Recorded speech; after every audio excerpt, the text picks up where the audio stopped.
Thank you for coming. Thank you to our friends at University Press Books and for being there with us in our endeavors. And thanks to Brenda Hillman for being a tough act to follow. I'm going to start and end with railroad poems.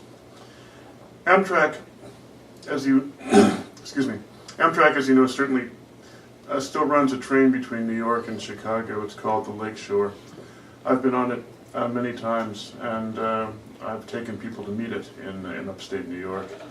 It's a water level route following the Hudson and Mohawk rivers and the shores of Lake Erie and Lake Michigan.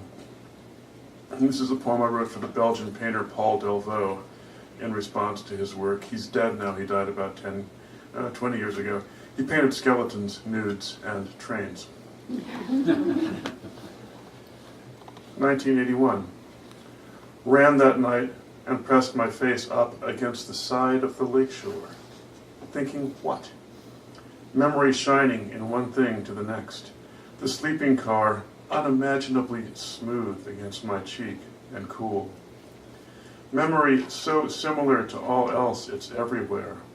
All border, meaning edge, and meaning endlessly more to go along. And again, following in Brenda's tradition, that's also a poem from about 30 years ago. I'm going to read the first prairie style poem from this book, and the last two poems as well.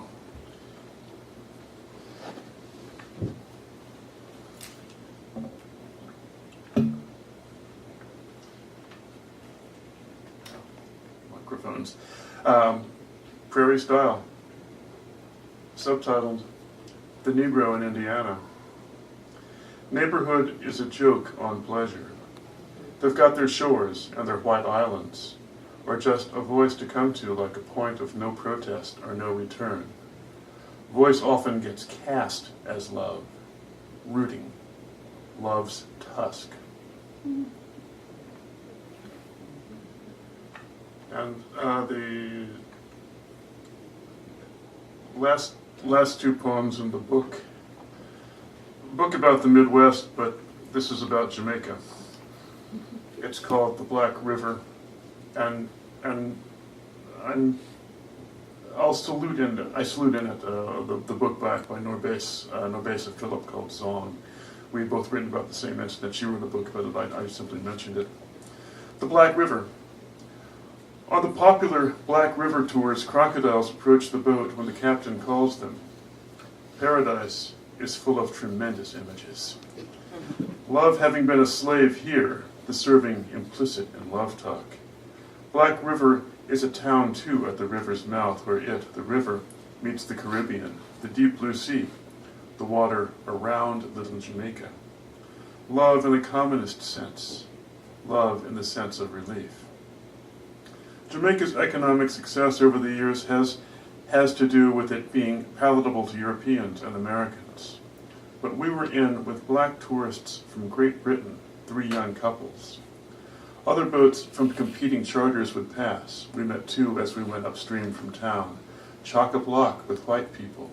The crocodiles made a small commotion in the river. The glide forward for pieces of chicken held out on a stick by the captain. A long, grim face and chops in limpid water. The island's railroad carries bauxite, the raw aluminum. The overnight passenger service from Kingston to Mobay is a thing of the past, a memory. At the North Coast resorts, whites are or can be nude all day. Black River's southern Jamaica. Black River Port having been where the famous cargo ship, the Zorg, or the Zong, finally landed. The Giscombes are from Portland Parish and Belcaris, but have spread, notably to Britain, America, and Canada. You know how we are. The Black River tours stop at a low bridge where a woman sells crab rolls, shrimp rolls, and cans of soda out of a small house. Or this is how it went, how the tour paused the time when we were in Jamaica. We snacked and returned, but the river is navigable, say the internet sites. Past that, beyond the morass, they say, mentioning the low bridge. The region itself, like any place, it's got its big towns, Kingston, but also Havana, Got it. It's got its big towns, Kingston, but also Havana and Caracas, and American locations to the north as well, New Orleans, say, and Key West, where someone recalled Cubans worked at the machines in cigar factories, where blacks always had ice cream at funerals. The river is called the Black River because although its water is clear, the peat moss bottom in the morass is very dark, this being a thing of overwhelming visual moment. It rises in the Santa Cruz Mountains in the Cockpit Country and is shallow where we were, though it has got some deep holes. Shrimp fishermen had stood up in water up to their swim trunks as the tour boat passed, young and very dark, solid with cheap light-colored goggles around their necks, with no hair visible on their chests. We were living downstate then, and had driven north to Chicago and tumbled out the Eisenhower to O'Hare, and flown in from Chicago, from the red prairie of which Chicago's an emblem, changing to the Kingston Plain at Miami. "This is his house. I'll see if he's home," the captain would say, and then would shout the name of the crocodile. Last poem in the book, Prairie Style. The prairie appeared suddenly, like it was a miracle or a fortification. Trace to predicament. The trees gave way. No surprise, but it was further than we'd imagined. Servantless, shoreless, nothing to it when it met the horizon. Not yet. And I'll read a couple of new things.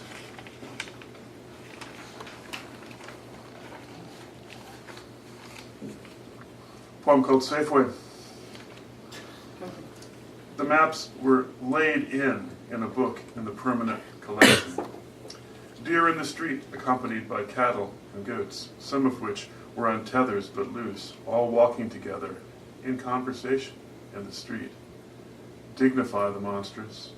Dignify this or that wide swath, all damned if they're making a difference. All granular and so on. Snow on television. Flooded, storied, stacked. Boundless and bare, and so on. Permanent door, but on a hillside. There was a parking place between two no parking signs on the same hill. Between us, it's council. Just council. Between us, it's everything. Every hill, from here until times get better, and so on.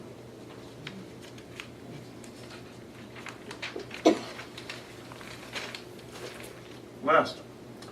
It's from a series called East Line. East Line is the account of a trip along a particular railroad in British Columbia, northern British Columbia.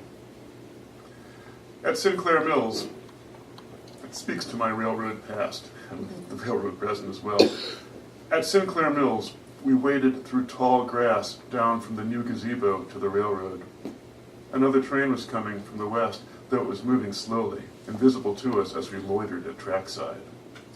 It was taking the train so long to appear that we fell into conversation. There was no horn, there being few grade crossings. I like trains, and was attuned. It was possible to forget everything. We were back in the jungle. Deer hides were tanning on porches at the east end of Eliza Lake. I'd want to live on the East Line half the year, with its railroad and its wolves, more than in Marin or Sonoma. Half my life, I thought, I could be among these lakes, alive, I thought, in the cold that was coming here. I knew the woman who'd operated the bridge at Hansard, the bridge shared by trains and cars. It was her job to protect the bridge, to make sure it was clear of highway traffic, and then, from her cabin at the bridge's center, signal the crew to bring the train across. Once she fell asleep, she said, and the engineer had to walk forward of his train and wake her, but she wasn't written up, though she feared she would be. Another time, she opened the door to the cabin, having heard footfalls, and it was a wolf, solitary and unafraid as she was, crossing the Hansard Bridge. Half my life with women, I thought, the other half of my life with wolves. Half suicidal, half brave, half stupid, half faithful, half devoured, half Negro, half West Indian, half lover, half provocateur, half apostle. I was upbraided, but only once, for the way I flagged a crossing when I was on crew. Face the gauge, my conductor said. Protect the train. Thank you.